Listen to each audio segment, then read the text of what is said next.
wiring diagram ng flasher. At paano nga ba gawin? Kahit na wala kang motor ay pwede mong gawin ito sa bike mo, sa wheeler mo ay pwede mong gayahin ito. Ito yung safety sa daan kapag nasa biyahe ka, kung pupunta ka ng kaliwa, kanan, at least may idea yung nasa likod mo kung saan ka pupunta.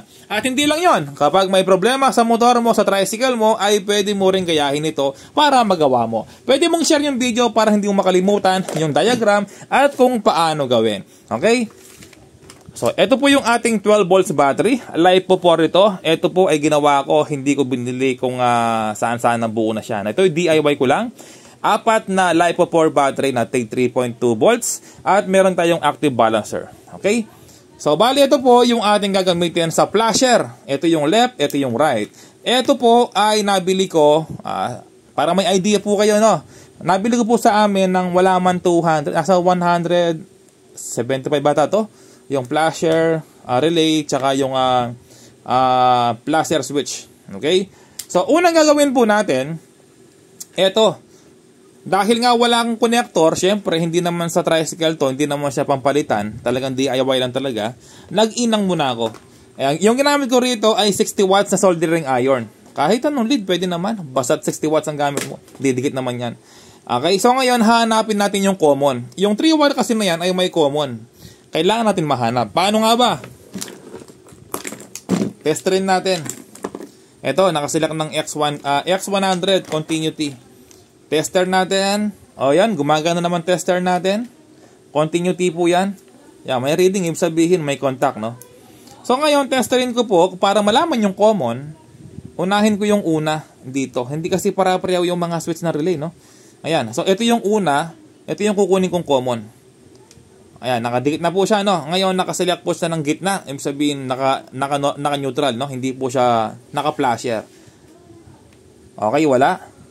Okay, wala. So ngayon, i-left ko siya. Tapos, tester. Ayun, meron. Ngayon, ibabalik ko siya. Neutral. Okay, wala.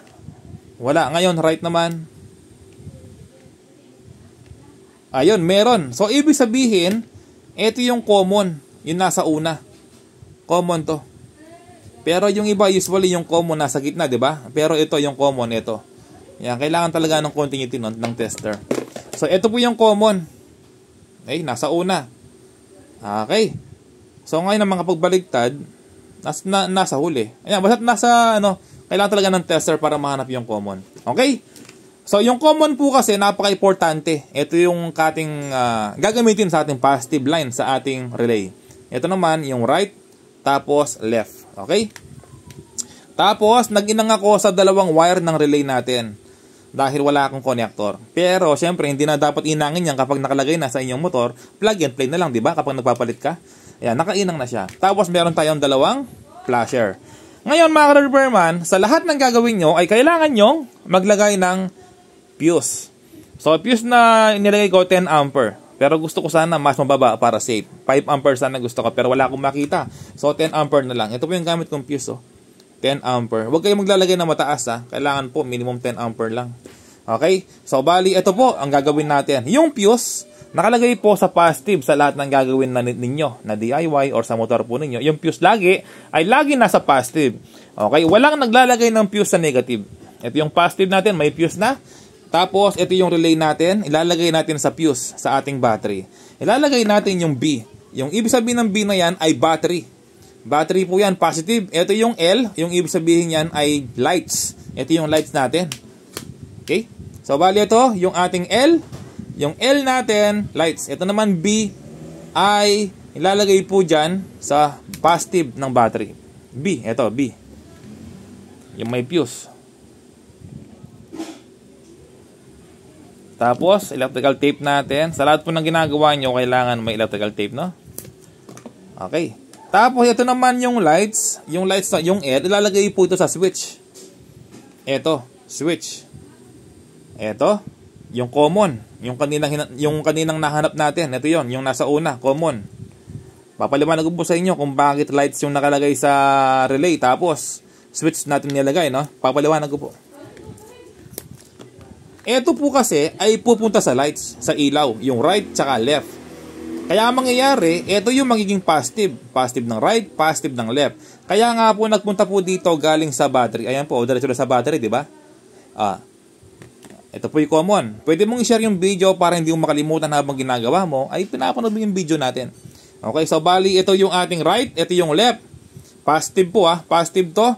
So kukunin natin yung right, ito, yung positive. Ito yung positive, syempre yung pula, ito.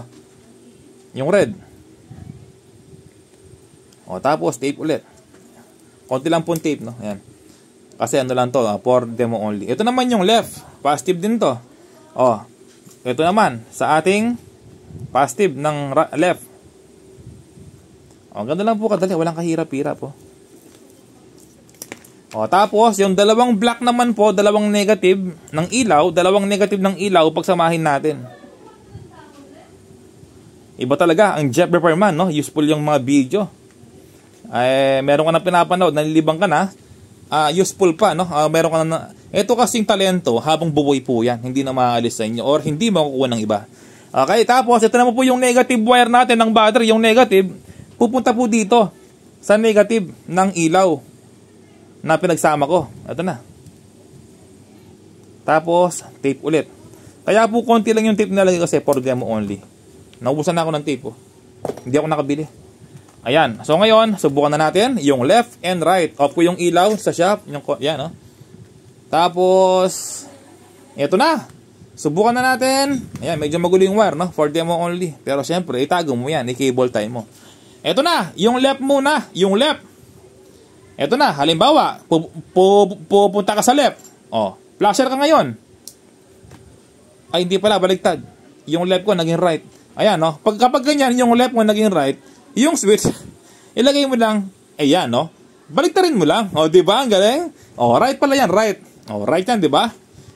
Maraming natawa dyan. Okay lang po. Okay lang po yung mga pagkakamali. At least, meron tayong natutunan, diba? Right po yan, right. Ngayon naman, kapag gusto mong i-neutral or i-off, gitna mo lang.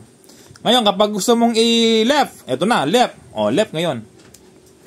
Diba? Left. Ang galing, mga ka-repairman, no? Off natin. Right. Left. Diba? Ngayon, ang tanong, paano gawing hazard dito? Yung hazard, yung dalawang nagbi-blink. Diba? Sa next video na po yun.